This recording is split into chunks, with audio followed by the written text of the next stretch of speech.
What? I'm sorry, what? I can't hear you over all of this volume. I'm so sorry. I can't promise it will never happen again. What is up, you guys? Welcome back to the Fit Curls. My name is Angela, and today we are going to be talking all about volume. If you're new here, go ahead and click that subscribe button.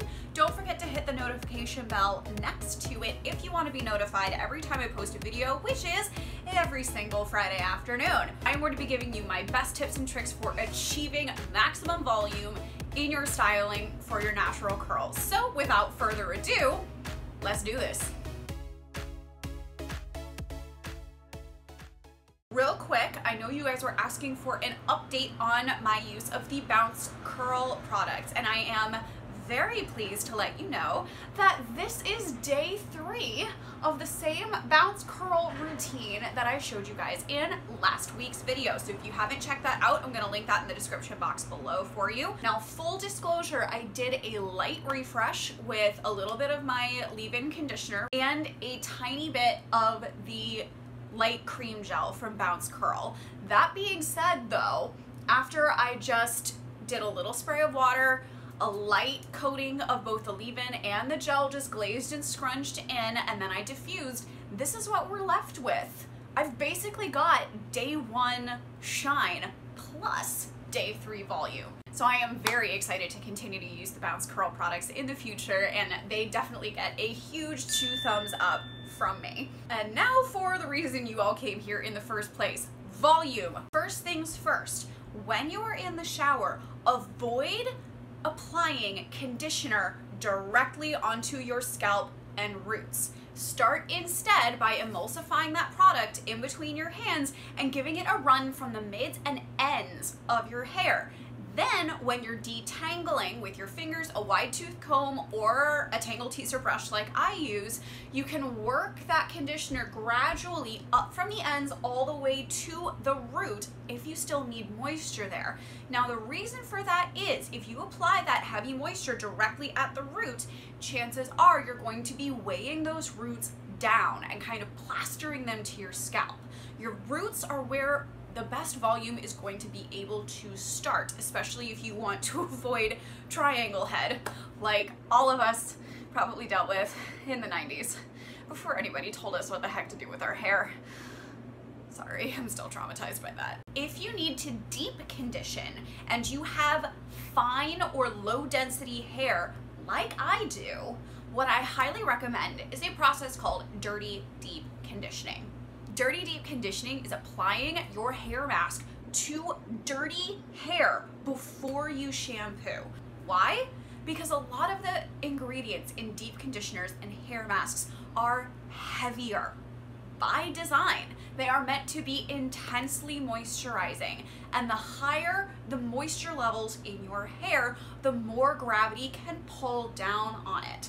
So if you deep condition before you shampoo and then you shampoo at the roots, just let it gently run down the rest of your hair, you're gonna wind up with the same benefits from that deep conditioner, but less weight in your hair. The next place that you can really start to maximize your volume is, of course, during the styling process.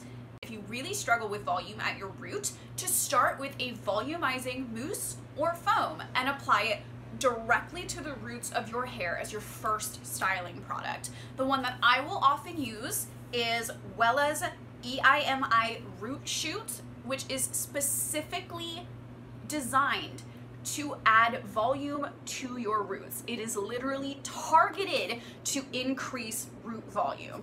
This product is nice and lightweight. It won't make your scalp itchy when you apply it. And honestly, it's a fantastic product. So whenever I actually remember to apply this product, I get fantastic results. Now, second, read your ingredient list. Know your hair type and texture. I did a whole video on that I will also link below. And use products that work for that type of hair. For instance, I tend to use a slightly runnier curl cream and one with protein in it because that lighter weight, using the lighter weight oils, will moisturize without weighing my hair down, such as the Cake Curl Friend cream, which I know I have shown you guys a bazillion times. I also really like the Bounce Curl Avocado and Rose Oil Clump and Define Cream, which is a much heavier, much more concentrated product. So unlike the Cake Cream, which I can use a decent amount of throughout my hair without feeling it get weighed down, I use the smallest amount possible of that cream and just distribute it with more water. That way I get all of the benefits of the Clump and Define Cream without feeling it weigh my hair down. So check your ingredient list and make your decisions based on what you know about your hair and your hair type. That way, even if you choose to use the same product, you'll be able to get better results from it and substantially more lift. Also, direct your hair away from your scalp.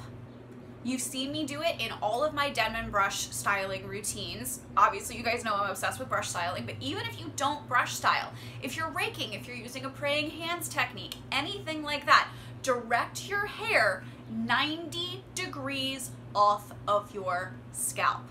The bottom layers I usually like to style by tilting my head and pulling the hair off my scalp that way.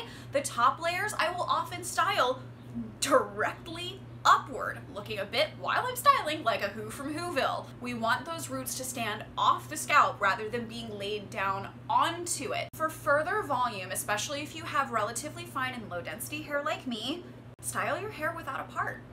You can see in my hair that I do actually have a couple of parts no matter where I direct my hair. A couple of very stark lines, and you can see at those points that my roots naturally aim closer to my scalp. That's just what hair parting does. So in order to minimize this effect, style naturally directly upwards once you get to those top sections of your hair.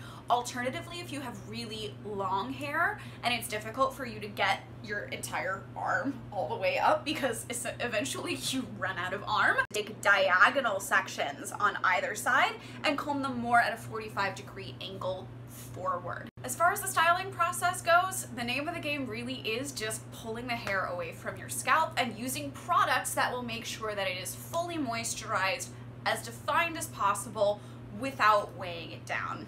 Now that your hair has been styled, it does need to be dried. What I like to do is either plop or micro plop my hair to remove that excess moisture. There are multiple benefits to plopping and micro plopping the hair. First, it does pull that excess moisture out, but second, it also encourages the springing up of your curls. It also encourages those clumps to stay intact because both of those techniques work with your natural curl pattern to make sure that even as the moisture is being pulled out of them, you're not messing with the pattern that you have set into your hair. Now, after you plop or micro plop, air dry or diffuse? Air dry, diffuse. Air dry, diffuse. If you're looking for volume, you're gonna wanna diffuse. Plain and simple. In my experience, the only way to make sure that you can truly maximize the volume in your hair as it is drying is to diffuse. You're increasing the circulation of air throughout the lengths, the roots, the mids, the everythings of your hair. And the more circulation, the faster your hair dries and the more volume it's going to be able to have. So I like to flip style my hair on top of that.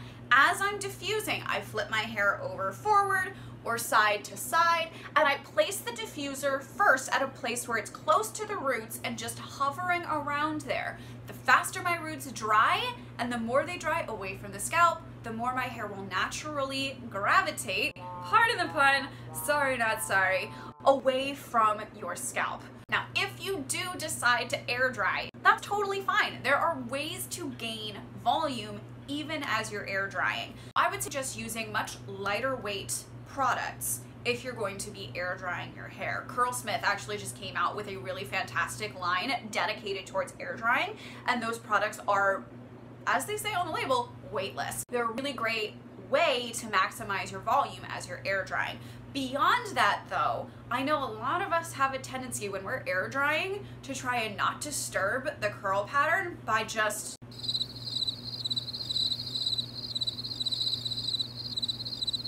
turning into a statue. Make sure that you're moving your hair around as you're air drying. Just kind of giving it a little sway. Moving that head and scalp around, swaying from side to side, giving your roots and your mids some ventilation and some movement so that way, as your hair is drying, by the time it gets dry, it will have movement and volume. The other thing that I would suggest is possibly trying a little bit of root clipping. So you can take a little crocodile clip very similar to this, pull the roots up where you know you need volume. Open the clip and very gently put that clip in. I think I'm just gonna go out like this. So root clipping, if you decide to air dry and you do have exceptionally fine hair like I do, can be a really good solution. I would caution you though to make sure that you're not root clipping harshly. So be very careful as you put those clips in and as you pull them out, because your wet hair is fragile and root clipping can cause breakage very close to the roots if you're not really careful with it. And I still advise you, even if you root clip, to keep that hair moving around as you go to encourage that circulation and get your hair to actually dry sometime in the same day as you washed it. Finally, your hair is dry.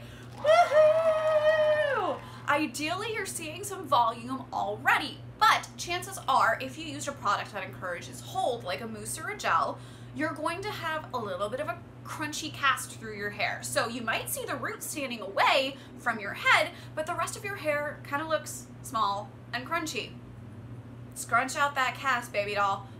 Put a little bit of hair oil or hair serum in your hands, give it a little emulsify, and gently hug out that cast.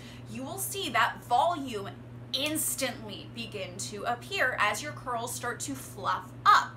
Now, if you have a particularly tight curl pattern and you haven't done this before, now is the time with that serum on your fingers to start separating those curl clumps. I recommend separating those clumps before your hair is completely dry, so that way you can set them all the way when they're apart.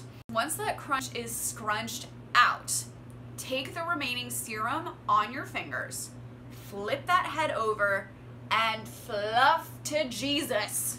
Just scrub out those roots.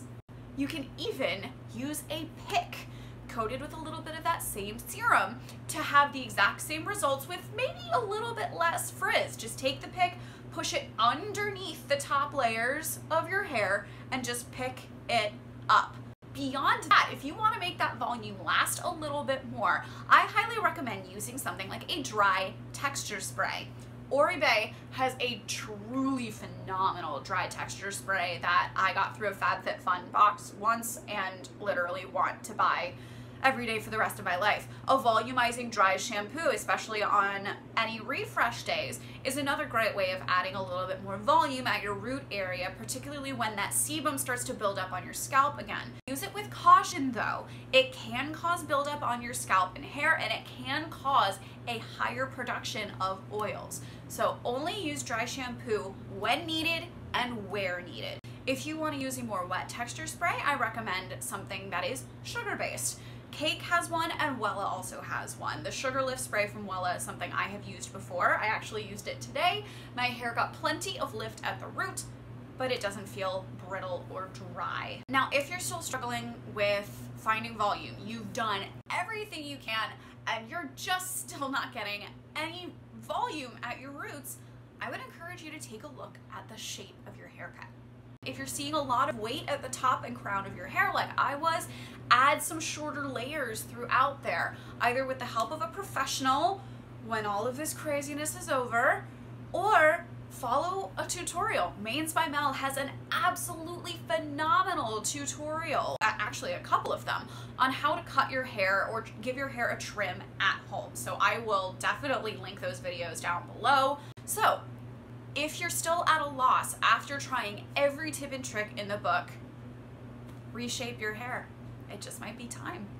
So there you have it, my best tips and tricks for how to maximize the volume in your curly hairstyle. Let me know what you guys think. Drop a line below. Let me know what you've tried, what works best for you, and any other types of videos that you guys want to see in the future. Now, if you liked these just talking through tips videos like this, make sure that you give this video a thumbs up. It's gonna give me an idea of the kinds of videos that you all want to see in the future. If you are brand new here and you have not done so, go ahead and click that subscribe button. Don't forget to hit the notification bell next to it if you want to get that notification every Friday when we post. And with that, thank you guys so much for watching the Fit Curls. It means the world to me, and I will see you all next time. Bye! Feeling there will be a blooper reel on this one too. Oh, nope. Getting there. We're almost there. So the next place you're going to be able, why do I always start with so? I love it when I have to take a break and just like look at my computer to figure out what the hell I'm doing. Those parting lines are going to show a little bit more stretched out area at the roots and a little bit more of a flattening effect. I don't know if any of that made sense. We're gonna try that again. All that's going to do is the longer your hair takes to dry, the looser and more, hold please.